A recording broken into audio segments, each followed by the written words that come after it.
నమస్కారం. మన దేశం మీద కన్నేస్తే ఫలితం ఎంత భయంకరంగా ఉంటుందో శత్రు దేశానికి రుచి చూపించిన ఆ చారిత్రాత్మక రోజు మీకు గుర్తుందా? పెహల్గాంలో మన భారతీయుల రక్తం చిందినప్పుడు దేశమంతా ఆక్రోశంతో రగిలిపోతున్న వేళ నరేంద్ర మోదీ ప్రభుత్వం తీసుకున్న ఆ సంచలన నిర్ణయం ఏమిటో మీకు తెలుసా? సరిగా ఏడాది క్రితం చీకటి కమ్ముకున్న వేళ మన వాయుసేన విమానాలు పాకిస్తాన్ గడ్డపైకి దూసుకెళ్లి ఏం చేశాయో తెలుసా? అసలు ఆపరేషన్ సింధూర్ వెనుక ఉన్న అసలైన వ్యూహం ఏమిటి? మన జవాన్లు శత్రువుల గుండెల్లో నిద్రపోయి అత్యంత సురక్షితంగా వెనక్కి ఎలా రాగలిగారు? ప్రపంచ దేశాలను సైతం ఆశ్చర్యపరిచిన ఆ తెగువ వెనుక ఉన్న అసలైన కథను ఇప్పుడు మనం తెలుసుకుందాం.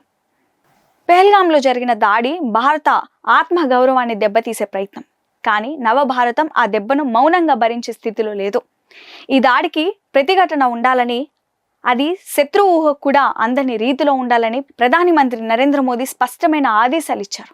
ఈ ఆపరేషన్ రూపకల్పనలో మోదీ చాణక్య నీతికి రక్షణ మంత్రి రాజ్నాథ్ సింగ్ గట్టి నిర్ణయాలు తోడయ్యాయి.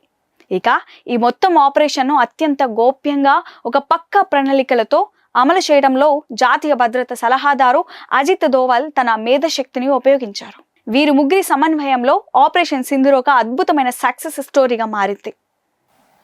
సరిగ్గా ఏడాది క్రితం ఇదే రోజున భారత వాయుసేన యుద్ధ విమానాలు నిశ్శబ్దాన్ని చీల్చుకుంటూ సరిహద్దులు దాటాయి. రాడర్లకు కూడా చిక్కకుండా పాకిస్తాన్ భూభాగంలోకి చొచ్చుకెళ్లి ఉగ్రవాద స్థావరాలే లక్ష్యంగా నిక్కర్సైన గురితో దాడి చేశాయి. శత్రువు తేరుకొని కనీసం ప్రతిఘటించే లోపే పని పూర్తి చేసి మన వీర జవాన్లు క్షేమంగా భారత గడ్డపై ల్యాండ్ అయ్యారు. ప్రపంచం మొత్తం నివ్వెరపోయేలా చేసిన ఈ సర్జికల్ స్ట్రైక్ భారత సైన్యం యొక్క సాంకేతిక నైపుణ్యాన్ని మరియు ధైర్య సాహసాలను మరోసారి నిరూపించింది. ఇది కేవలం బాంబుల దాడి కాదు, ఉగ్రవాదాన్ని పెంచి పోషిస్తున్న వారికి భారత్ ఇచ్చిన స్ట్రాంగ్ వార్నింగ్.